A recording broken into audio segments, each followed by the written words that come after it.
Hey everybody, I'm Brian McWhite, CEO and Director of Agent Relationships with JP Willman Realty Twin Cities. I'm here with, no hyperbole, one of my favorite people at JP Willman, Mr. Brian Houts, realtor, cross-country ski extraordinaire, I should say ping pong ninja. Yep. Do you want to tell the ping pong story or should I tell it? I try to stay humble about these things. Do you really? Because really that's not how do. that unfolded. Well, thanks for taking the time to do this. You're welcome. I really have, I mean, it's no surprise to you, I hope. I've loved getting to know you over the last year so that we've been working together, and just want to talk a little bit about kind of your career trajectory and what how it's intersected with JP Willman and what that's meant. Yeah. So if it's all right, let's start with what were you doing before real estate? I spent over 30 years working with youth and families, both in the nonprofit world and in the church world. Mm-hmm. So I was a youth pastor at the beginning of my career and at the end of my career. And then in the middle, I worked for a couple of nonprofits, worked with at-risk kids and families, did everything from just work directly with students and their families to managing a location to becoming a program director. And then most recently worked at a church in the Maple Grove area and oversaw their mentoring program to students, which was the means by which they went about doing ministry. Yeah. How did you then make the turn into real estate? Kind of met some people and started to explore it as an option.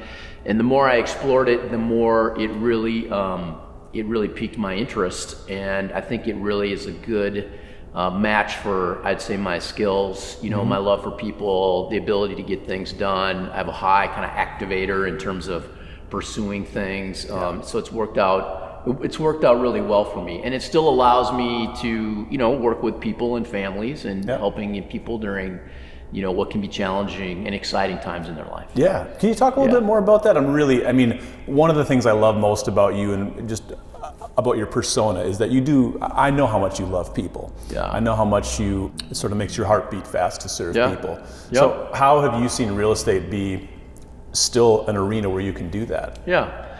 I have loved working with so many different kinds of people, ethnic backgrounds, socioeconomic backgrounds, and then helping them with this next step. But the kind of stories that matter the most to me are ones like there's a single mom with 3 girls who had saved and saved and saved, and I was able to help her find a wonderful house in a wonderful neighborhood. It almost seemed miraculous that she got this house, and I could not be any happier for this, for this person. And then every time I see her, and I'll see her here shortly when we have our pie giveaway, she brings her daughters and they run up and give me a hug. It's like you're a little bit of a, you've made a difference in their life. I mean, that's really a great thing. And there's these some women that I've worked with too who had never owned property. They were, getting older in life and wanted to build some wealth in their life. Yeah. And so I was able to help them buy their first home, and we've already talked about, how to build equity so they can get into their next property.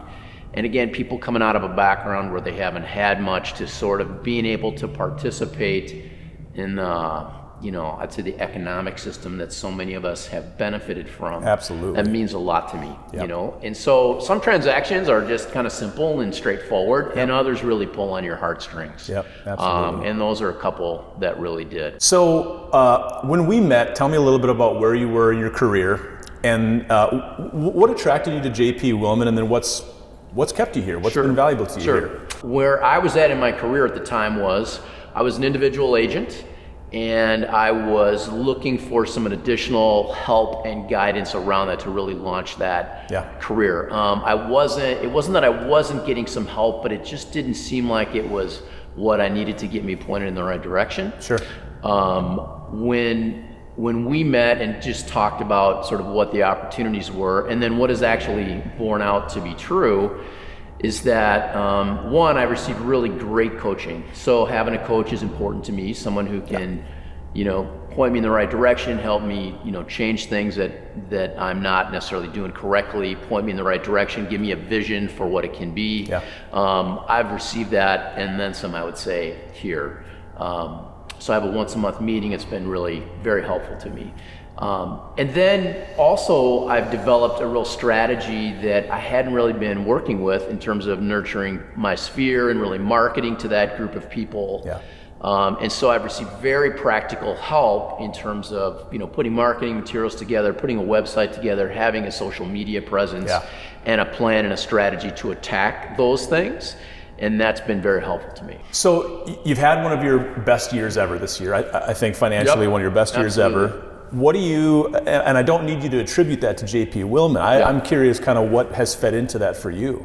I would say that I've really, on the one hand, I've really sharpened how I am connecting with people out in the world, and people within my sphere in particular, and just been very intentional about that. So I think that's one of the things that has really helped me here. The other thing I would say is, I think there is, you plant a seed and you water it and nurture it, and then over time it starts to grow and it reaches a point where it starts to really take off and bear fruit. And I'm starting my 5th year in real estate, and I really feel like my 4th and into my 5th, I'm really starting to see the fruits of that hard work, So I have to be honest and say it's just in my experience, a lot of dirty work. Yeah. Just doing the hard work of making phone calls when you don't want to, and sending monthly emails, and, sending out my social media posts and reaching out to people, and and then doing really good work with the people that I'm serving. Yeah. I work very hard to make sure that people are well communicated with and have an excellent process and have excellent people that I'm working with, that I refer them to. So I want them from A to Z to have a fantastic experience so that they feel good about referring to somebody else. And it's not easy it takes a while to really build all those things. We all love the fun parts of real estate. We all love showing homes. We all love going to the listing appointment. We all love the negotiation and stuff like that. Right. But one of the things that I think you're known for, even in our office, is your dedication and devotion to those sort of daily, not very exciting, not very sexy tasks that actually lead to long-term real estate success. Yeah. Can you say anything about kind of how you keep your mindset up and focused on doing those, the daily grind? Well, strong coffee helps early in the morning. It sure does. I think part of it is ingrained in who I am. So I'm a full-time real estate agent.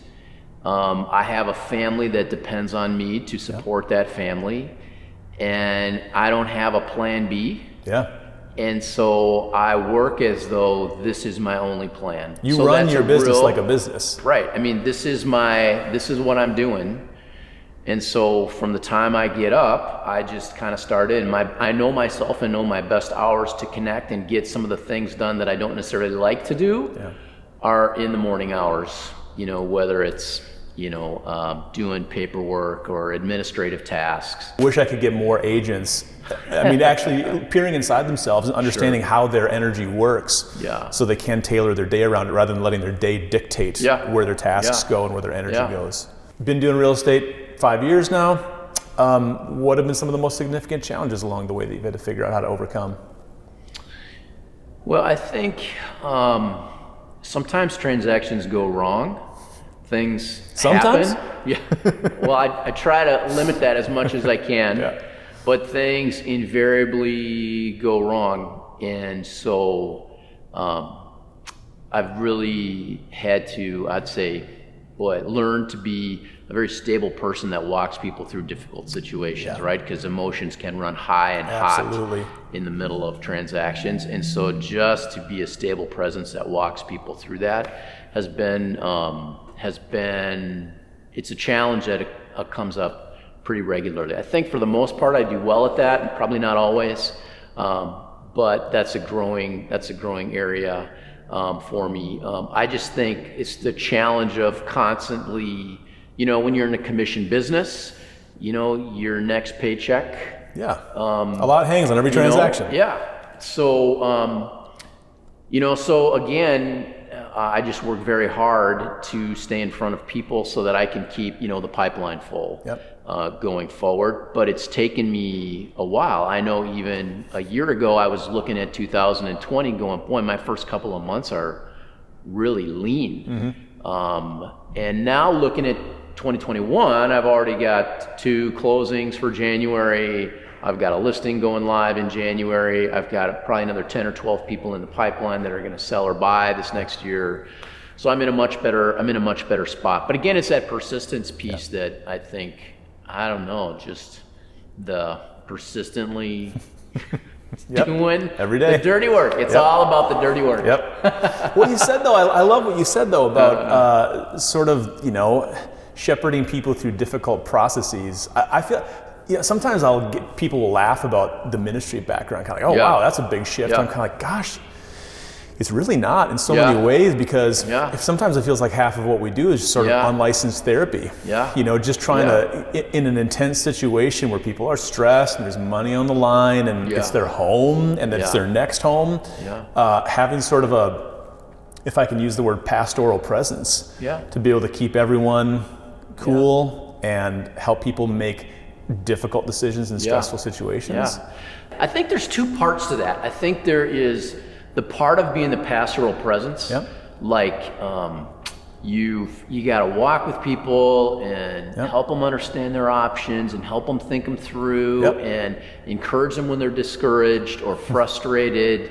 Again, just be that stable person. But then there's also this other part of, man, I've got to do everything behind the scenes that I can to get this thing done for them. Oh, absolutely. On time and the best that I can do. And I think when those 2 come together, that works really well. That's a potent mix. I mean, you kind of have to be the shepherd and the shark at the same time a little bit, Right. I mean, I really try to, I want to say, push hard on the things, respectfully that need to get done. And for their best interests. So, again, it's been a big year for you. What's next? What do you see on the horizon for your real estate business? What are you after?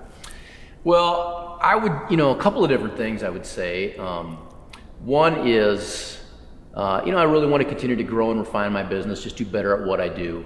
So at least, I'll do 24 transactions this year.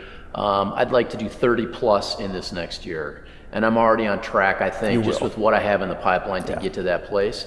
But what I would love for my work to be is, again, at some point I want to hire a person or 2 and kind of build my own team.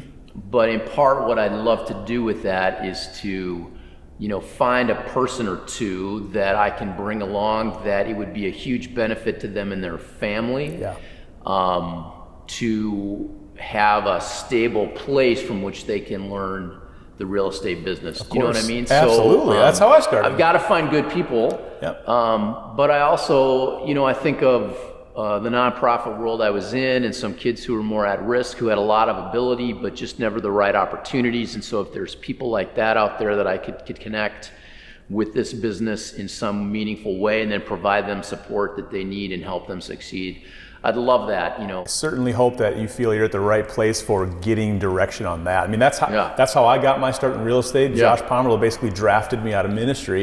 He drafted, Josh Champ out of the service industry and Matt Healy out of Best Buy, I think. Really? Retail, So, I mean, and it has created these trajectories for such great, it has created such great opportunity for all of us. And I want to say too, one of the things that really is valuable to me is that it's not just, Josh Pomerleau and, some of the higher ups like yourself, just the highly esteemed, higher ups.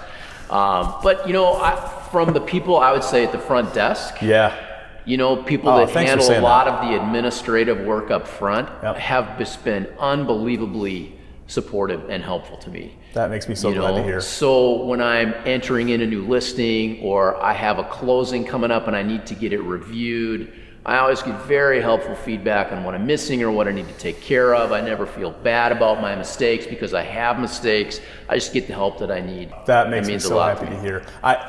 That's such a big emphasis of ours here. We don't want just someone who can man the front desk and answer phones. I mean, we really want Britt, Krista, Andy, Cooper, all these people who serve our agents. We want them top to bottom to be the best people at what they do, and I feel like we're there. You've got there's some great people here that have been very helpful to me. I'm glad to hear that. Well, Brian, I can't thank you enough for the time. I respect you so much, and I'm so glad that you're here at JP Willman. If I can ever be helpful to anyone out there, lunch, coffee, happy hour, breakfast, theological conversation, ping pong game, I'm always up for it. Again, Brian McWhite with JP Willman Realty. Thanks so much for tuning in. Brian Houts, ace ping pong player. I welcome all challengers. Bring it on. Literally, Bring it. Literally the only person who's ever come into my castle and beat me on their first time.